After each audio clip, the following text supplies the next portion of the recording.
I am Jodi Smith Padmore, 24 years old. I am a senior national squash player, a level 1 squash coach, and this is my story.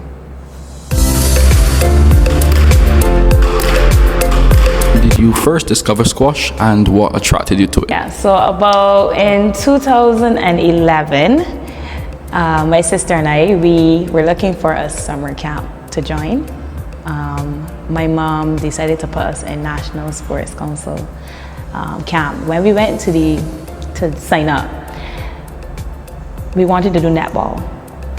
And the guy said, netball is full. The only thing available is squash. I looked at my mom and I said, what is squash? And we had no idea what it was. But the guy said, you know what, just try it and we may enjoy it. We ended up going to the camp because obviously my mom wants to send us somewhere. So we ended up going to the camp, and by the end of the summer, the coach, that was Coach Rhett at the time, he said, you know what, these two girls have to keep training. And he put us into, well, he recommended the program, the Junior Squash Academy on Saturdays, hosted by the BSA.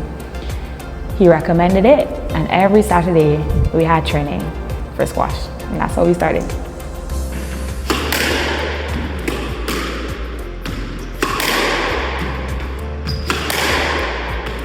Tell us a bit about some of the obstacles you've had to overcome during your career.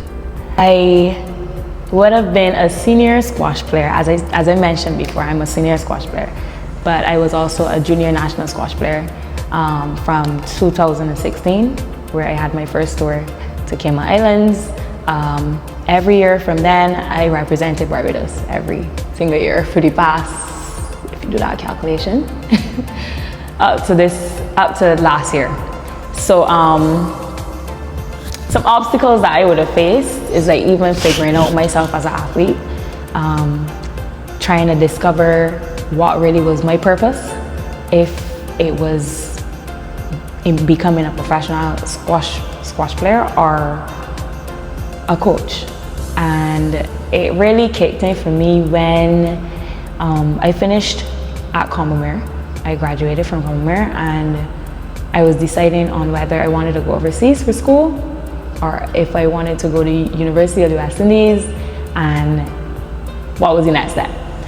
So at that point, I don't know who may know, but I am a twin, and one of the biggest obstacles for me was the battle between me and my twin. Yeah, so even at that time when she graduated, she decided to go to school overseas, and then for me it was like, what do I do? Because I knew university overseas was not the path that I wanted to go. So then I decided within myself I would go to University of the West Indies, and that is when I also got my level 1 certificate in coaching here, which was done by Karen Meekins. And by 2024 is when I kickstarted the Progressive Squash Academy. I was always an admin person, into marketing, into development, into leadership. That was always me. I was the captain of the junior team and also a reserve. I don't know who reserved as be a captain, but I made it happen. Went on to be captain of the senior team as well. Not last year though, I wasn't the captain last year, but before that I was the captain. So all of that made me, and I was now discovering myself as a player and then discovering myself as a coach. So in 2024, I started the junior program. I had a small group, and that entire year I just grew. I saw the program just grow in front of my eyes. I wanted to offer more to the sport, and I developed a summer camp. Not expecting numbers that we got at the summer camp, but we got them, we dealt with them. I had my coach staff, Coach Doyle, Coach Kimar. We had the same persons that I would have grew up with. They would have come back from university and they assisted me where I needed assistance. Also, my twin sister, Coach Jada, she also lended a hand when she came back. So it turned out pretty good. I then used the summer camp as a driving force for the Junior Squash Academy, which I developed from the school term in September. So majority of the children that would have enrolled in the summer camp, I was then able to get them in a structured program. Leading on to Christmas vacation, it was in high demand. Everybody was asking for a Christmas camp, so we did it. It was a short camp, but it turned out successful again. Went on again to the Junior Academy, where we had even more juniors feeding into that program. They kept playing, and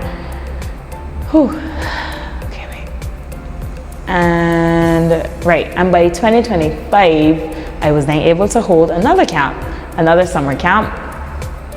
And I used obviously the players from that would have enrolled in the academy, and we feed them into the summer camp. We got even more children in the summer camp, and then we also feed them into the structured program. So it was just a cycle of growth. It was a cycle of growth.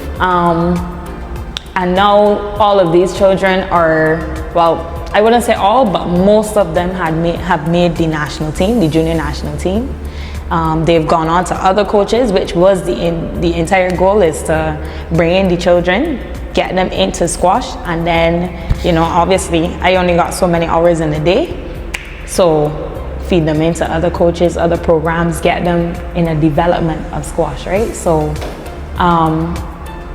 that's where we are now. The children are training for Junior CASA in July. They'll be going to the BVI to represent Barbados, some of them, I should say, which would have come through the camp and also the academy. That's some of them. And then we have juniors that would have been here before. Even COVID would have put a stop on squash for a bit. That was an obstacle too. COVID was a big obstacle.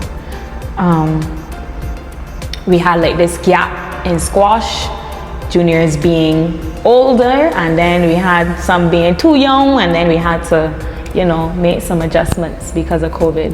But luckily, with the camps and everything, we were kind of able to close that gap within the years.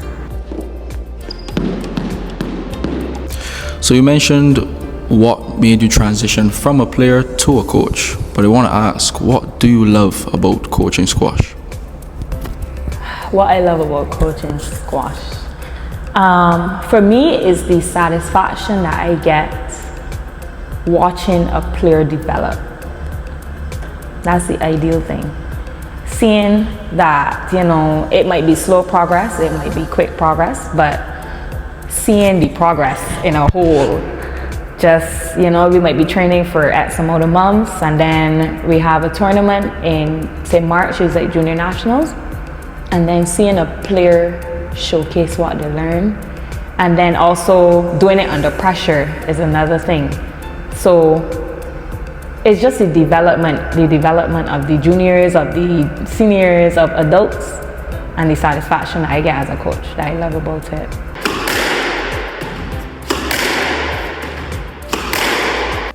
What changes would you make to further develop squash in Barbados? The administration of the sport. With good admin, good representation of the athletes, I think it could make the whole difference in this sport. And good backative, right? We need good support. Without that, I don't think, no matter how hard these athletes train, juniors, seniors, masters, it doesn't matter. No matter how hard we train, if we don't have the support and the good driving force behind squash, people that love it, people that want to see growth and development, we can't go anywhere. So that's my take. I think good administration, good governing body makes a difference.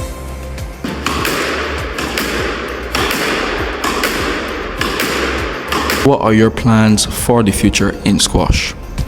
As a player, I definitely will continue squash for the rest of my life. It contributes to my wellness, to my fitness. If you look at squash players that are over 60, over 70, over 80, you're like, how are you even, this age? So that's my motivation to keep going, keep training, just staying fit, staying active as a player.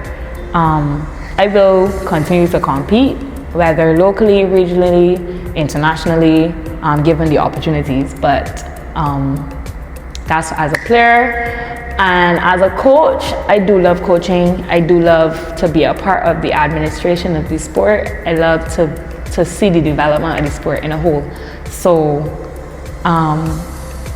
for the future, I will always be here. I will always be here. I will always be into the development of the sport wherever it takes me, whether it's coaching, whether it's admin. So my name is Jodi, and that was my story.